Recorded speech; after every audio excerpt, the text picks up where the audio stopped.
Akkam nagaa jirtuu ilmaan Oromoo, abbootiin keenya, hayyoowwan keenya, haadholiin keenya, saba koo, saba qulqulluu, saba jaalatamaa,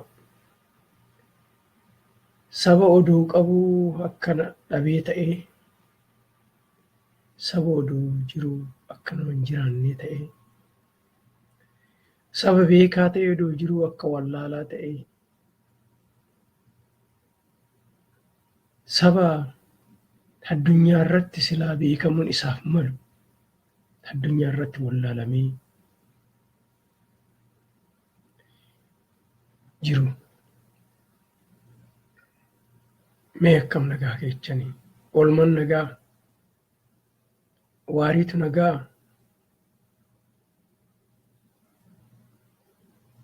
warri guyyaa isiniif ta'e immoo guyyaan akkam jirtu? Ani ilmi keechanis nagaa waaqaatiin jira. Mee akkam? Faarri tolaa? Badhaadhummaan jirtu? Akkuma jirruttuu jirra.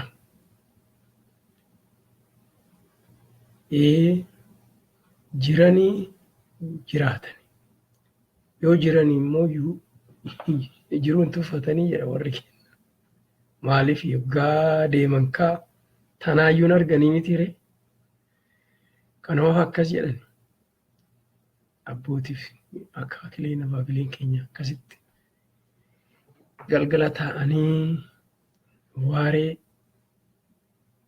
hibbuu fi mammaaksanii waan baay'ee nu barsiisu.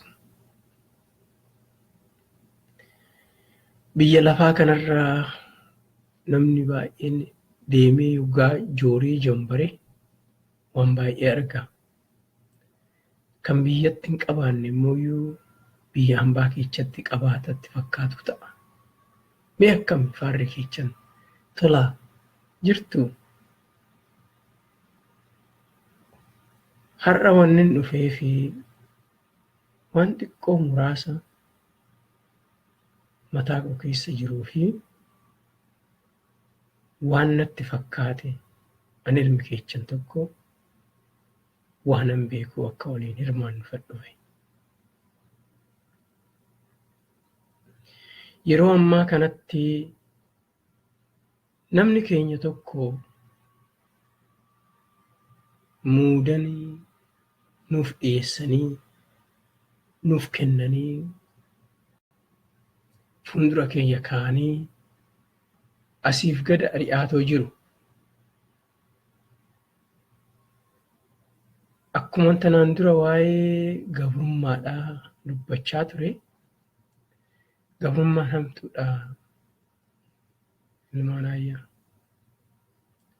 Kan akka gabrummaadhaa nama rakkisu hin jiru. Kan akka gabrummaati immoo namaa gadi nama godhu hin jiru. Kan akka gabrummaas immoo of nama wallaalchisu hin jiru.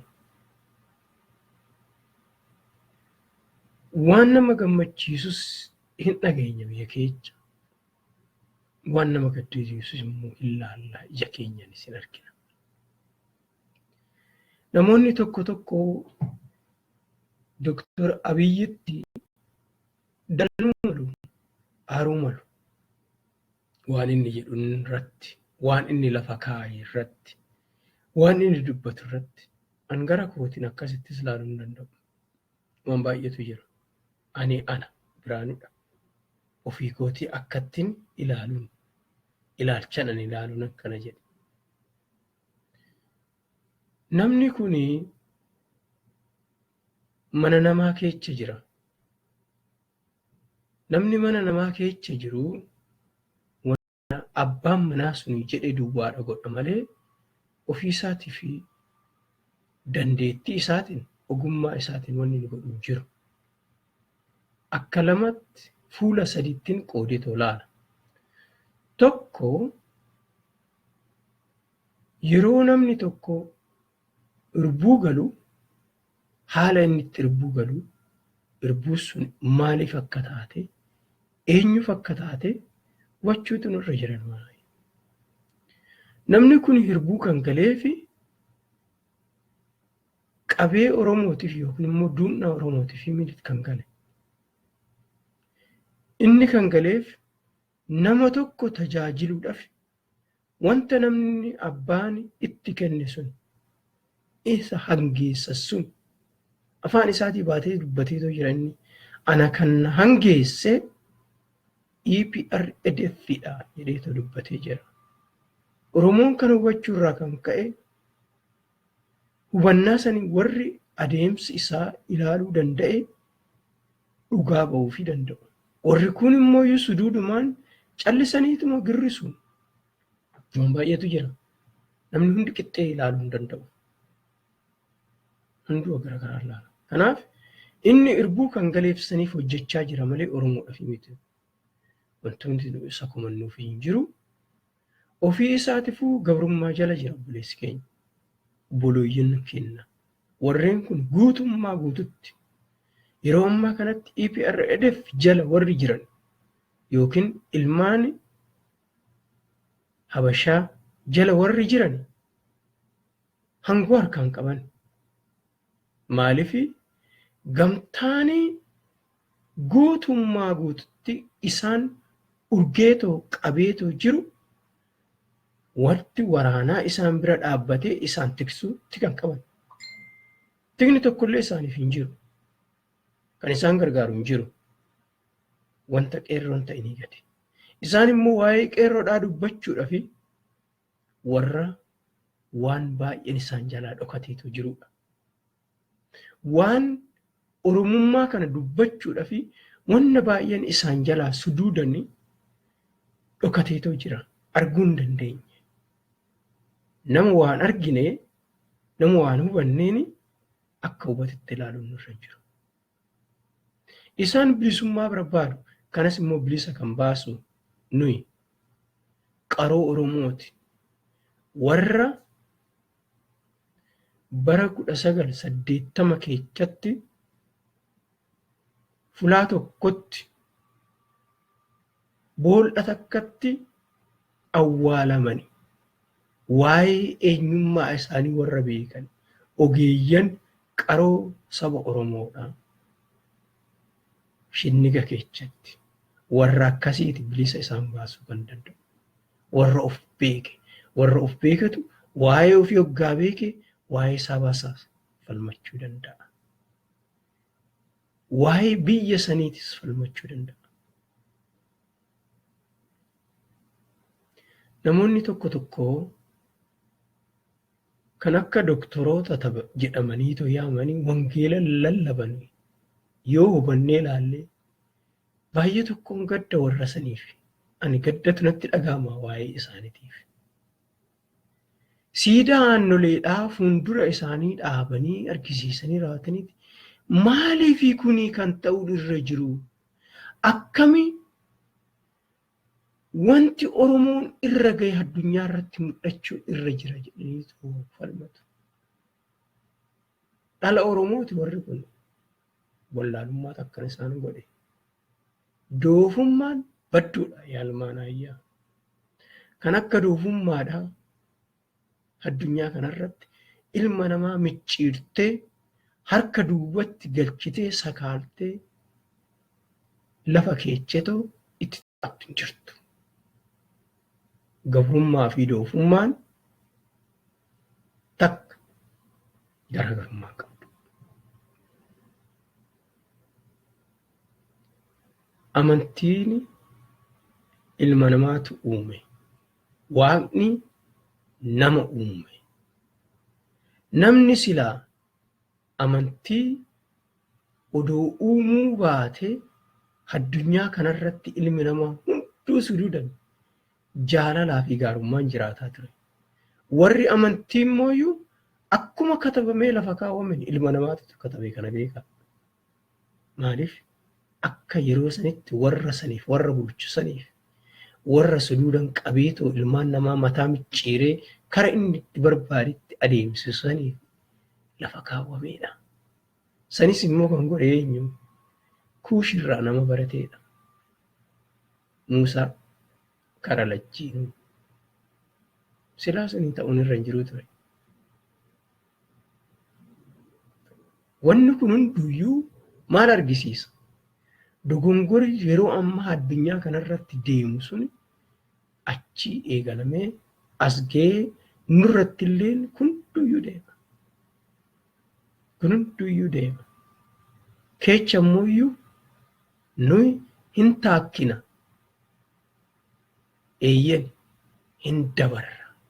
Yeroo ammaatitti qaroon ilmaan Oromoodhaa qeerroon bilisummaa Oromoo arganii jiru. Kan akaakilee abaabileen keenya ittiin jiraachaa ture san harkatti qabataniitu jiru. Ifatu fuuldura keenyatti mul'ata. Warra nyaapha keenyatiif garuu dukkana guddaatu dhufaatu jira. Dukkana dhufu sanii kara ta'een dhabamsiisuudhaaf yaalu. Ifa manaa godhaa. Nan deebi'a asinitti.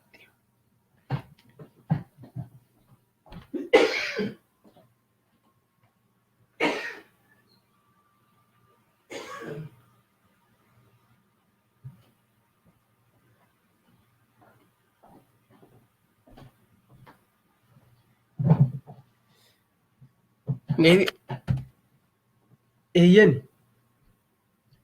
isa sanii agartuu san dhabamsiisuudhaaf wanta baay'ee yaalanillee malee dhugaan awwaalamteetu naftu. Kaleecha Oromiyaa keessatti wanna ta'ee argitanii jirtu. Laala ilmaan namaa warri mirga ilmaan namaatiif mormatu dhufanii abbaa gadaa haasofsiisan. Abbaan gadaatis immooyyuu waan barbaachisaa ta'e, wanna dhugaa ta'e lafa kaa'ee jira. Kanaaf dhugaan awwaalamtee naftu ilmaan ayyaa. Jabaadhaa. Jabaadhaa. Wanni guddaan tokko hin gowwoomina. Gowwummaan bara Minilikuu nu gaha. Kanaan booda Oromoo yaa ilmaan Kuush abootii isinitti haa ta'u. Akka ejersaa ta'aatii dhaabbadhaa. Akka ejersaa. Akka odaa ta'aatii immoo gaaddisa namaaf ta'a. Ofis hin dagatina. Kan isin jala jirus immoo waan balleessinaa. Geecha yeroon fagoo miti. Hubadhaa.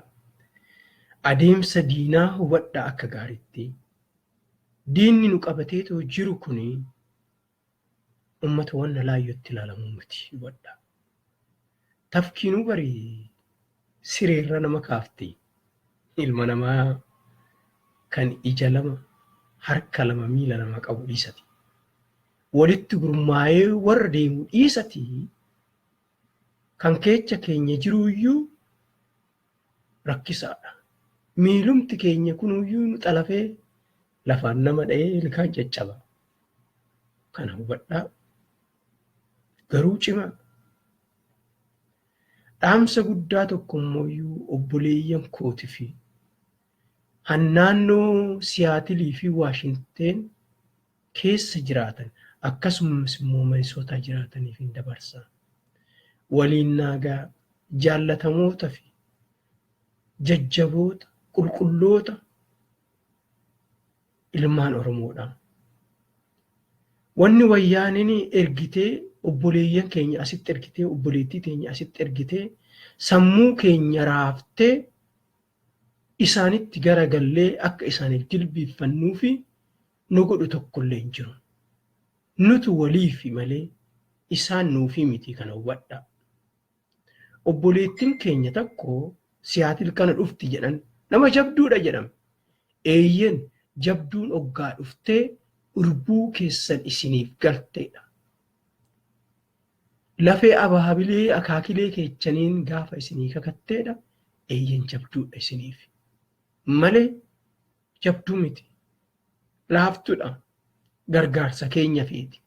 Isiis immoo maal gochuutu nurra jira. Isii utubuudhaaf dhaqnee isii bira marmaarree isiin haasa'uu odoo hin ta'in namni lama dhaqee isiitti himuudha dubbii dhugaadhaa. Obboleettii keenya si jaallanna eeyyan ati tan teenya garuu karaa kanaa miti kan nu baasu dhiiga ilmaan Oromoo qulqulluu taasisan naa jedhaani itti naa hima.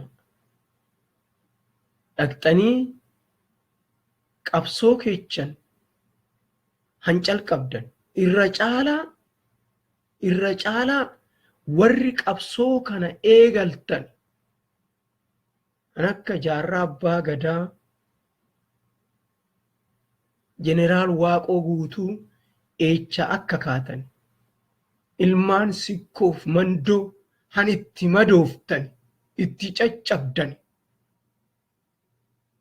dhiigni keechan kan itti dhangala'e qabsoo keechan dagattanii deemtanii gola mana hambaa keechan dhaabbatina. Gola mana hambaa keecha mana diinaa keechan dhaabbatina. Diinni nu balleecha malee wanni tokkollee nuuf hin godhu. Nurraa baradhaa. Wanta goobanna daachii godhan irratti baradhaa. Agartuun keechan haa banamtu. Dhaaba keechan kan isiniif isin kan dhaabe isin kan asiin ga'e. Addi bilisummaa Oromoo yeroo ammaa kanatti dogongora hedduu keechanitti uumanii sammuun keechanis keechi keechanis madaa'ee warri jirtan obboleeyyan kiyya. Dhaabbadhaa saaba'u. Cimaa dhaabbadhaa dhaaba keechan wajjin. Bakkaan geenye fagoo miti amma dhiyaatte iddoon geenye jabaadhaa jabaan walaa utuu ilmaan hayya homaayyuu hin qabnu nu wal malee ollaan bakka hundaayyuu nu sodaata. Adiinis wanni nu qabnu wanni abbaan gadaa har'a dabarse nan gammadee maalinni isa nu dhaabne barii jedhe gadaani isa nu dhaabne isa nu isin barseefne fiddanii nutti hin dhufan jedhe kunuu haqa dubbii dhugaati irra kaa'e. Nuni bar ija addunyaa tanaati. Ilmaan kuush Oromoon ija addunyaa tanaa taanii odoo jirruu biyya keenya keessatti namaa gadii taanee akka namaa gadiititti ilaalamnee tuffatamnee namni waa takka illee nun geenye nutti kolfe nutti qasa'e nu ga'e amma kurmuu walii taana walii ijaara guddaa qabna mana gaarii qabna mana keenya gaarii san keessa mana abbaan keenya akaakileen keenya nu dhaabasan keessa seennee itti gammannee itti bashannanna maaltu nu oge abaawoon kan ilmaan Oromoo hundaati. Wanta bololli diinni nyaaphi keenya asiif achi fiigee kaayyoo inni lafa kaa'ee nuuf qindeessee hojjetu san laaltaniidha yoo kan deemtan taatani. Anoo isin gaddisiisa obboleeyyan koo ilmaan keechaniif maal barsiiftu reereen maal jettu ree seenaa isin bu'uurtanii raawwattanii keechaaftanii mana namaa keechatti mana hambaa keechatti teechanii mana namaa ho'isu maal kan keechan hoo kan safuu fi safeeffannaa qabu odoo jiru warra safuuf safeeffannaa hin qabne warra ilaaf ilaamee hin qabne warra naasuu ilmaan isaatiif hin qabne warri kun araba irraa dhufeef badhaa. Arabni ilmoo isaa ajjeesa beektu ilmoo isaa qala bare safuu ilmoo isaa ajjeesa warra san irraa warra dhufe yoo nu dhaqnee isaan jala gallee isaan hin deemne abiyyitti kana naa hima obboleessa kootitti lammaatti kana naa hima obboleeyyan kootitti jirraa jabaadhaa callisaatuma deemaa karuma isaan itti isin erganii nu hojii keenya hin hojjennaa balbala waliin bannaa waliin jiraanna jedhaani. Homa ilmaan Oromoo shabbeenya sirra yoo keenye nu walii araaramuu waliin dhogguun jiru kana godhaa. Dhageettanii dhiigni dhiiga foon foonuma abadan waliin gannu abadan walis ciccirree waliin nyaannu abaawoon isin tiksa malee isin hin balleessu jedhaani itti naa hima. Hundumaafu akkasumas obboleessa koo kan biyya alaa kana jiru Kanaadaa jiranatti fakkaate isa yeroo hunda nu wal adda jedhu tokko Oromoon addaa miti. Ilmaan Kuush tokko sammuu kee garagalchii jedhaanii miidhama sirra ga'ellee ta'uu hammiidhamteef illee ta'uu abbayyeen kee gara biraa deemee ta'u wayillee ta'uu lammii keetitti kooluu galii jedhaan itti naa hima. Har'aaf kanuma naa ulfaadhaa naa jiraadhaa. Qabsoon bilisummaa Oromoo kan ganna 50 deemte amma bakka geechee jirti. Injifannoon kan uummata Oromooti. Gadaan gadaa xumura gabrummaati. Kanuma sin jaalladha saba koo ulfaataa koo na jiraadha.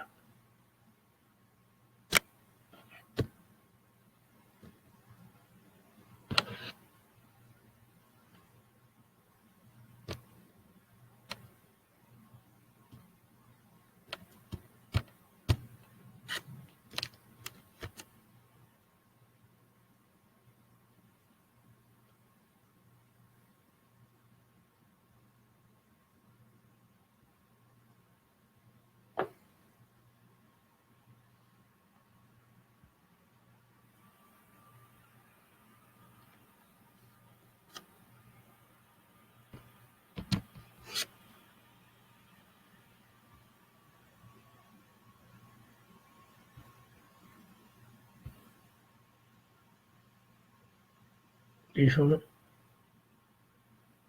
yeroo biraa waan sagantaa biraatti walitti deebina. Har'aaf kanumaan qabaa. Yaa jajjabaannu haa cimnu bakka hundatti.